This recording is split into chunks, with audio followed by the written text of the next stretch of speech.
Hey, Programming 11, we're going to take a look at the criteria for the project. I'm going to show you an example of a completed project that would get 100% and just kind of guide you through the criteria document. There is a criteria document uploaded to Teams, and it's the official, complete, everything you need to know. So if I don't say it on the video for some reason, but it is on the criteria document, then criteria document is always correct. But I'll try and show you these things because sometimes reading the document is a little bit boring. So I'll just guide you through. So here we are in the intro screen. So in intro screen, you're going to have two buttons. All buttons in the project should be tactile. You're going to have a one-player versus two-player mode, and that's probably the last thing you're going to do is one-player mode. So I'll show you first of all two-player mode.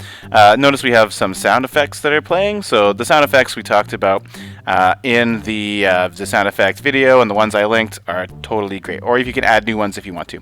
So here we go. We're going to go to two-player mode. The ball is going to wait, and it's going to bounce. You can hear the sound effects. You can notice that the paddles are moving with the keyboard, pressing the keys, and the collisions are based on the circular collision math that we were working on. You can see that the ball also bounces off the top and bottom of the screen, and it cannot go above or below the bottom of the screen. Like, see how I just smash it into the bottom there? Shouldn't be allowed to go through the bottom. Same with the paddles. The paddles need to have a limit where they see I can't go above or below the bottom of the screen. And notice how we're getting points as well. So if the ball goes, I went to the end. Yay! So if the ball goes off the left or right screen, then somebody gets a point. The points are always displayed on the screen so you can see them clearly. And what was I going to say? Oh yeah, and of course if someone gets the 3 points, I didn't actually show the 3 there. Whoops, that's okay. If you get the 3 points, then the game is over and the win screen declares who is the winner. So it'll say, if the left player won, it will say left player. If the right player won, it'll say right player. And then last but not least, in this screen, if you click the screen, then it will go back to the intro and reset everything. So you can go into one player, two player again. If you go back in, all the lives score, I guess there's no lives, the score will get reset, the position of the ball and paddle get reset, all that stuff gets reset. The last thing is having a one-player mode, and you're going to have an AI kind of. It's just if statements that'll control itself.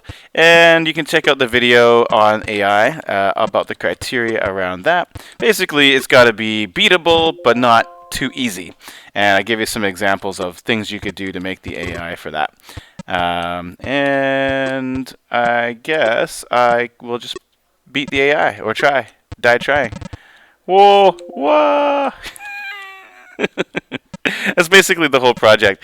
Let me know if you have any questions in Teams, and you're going to submit it through GitHub just like our previous projects. Oh, good job, AI. And you can just attach that to the assignment. The due date for this assignment is going to be Sunday night. I'm hoping you'll get it done on Thursday. By Thursday, just so you don't have homework over the long weekend. But if you need that long weekend to do it, suck it, AI, then you are welcome to have that extra time if you want to use it. Okay, so, oh yeah, boom, defeated. So I'm going to call that the end of the video. Remember to check out the criteria document. Use it as a checklist and just check off all the things that is on the document. Here's a quick preview of it. It's just linked in Teams. You got your general criteria. Here's how the mode framework should work, and it's broken down by mode, the game mode being the very longest of those, the other ones being fairly small. Okay, so thanks everyone. I wish you the best of luck on this project, and I hope that you are asking questions if you get stuck. Okay, thanks everybody. Bye-bye.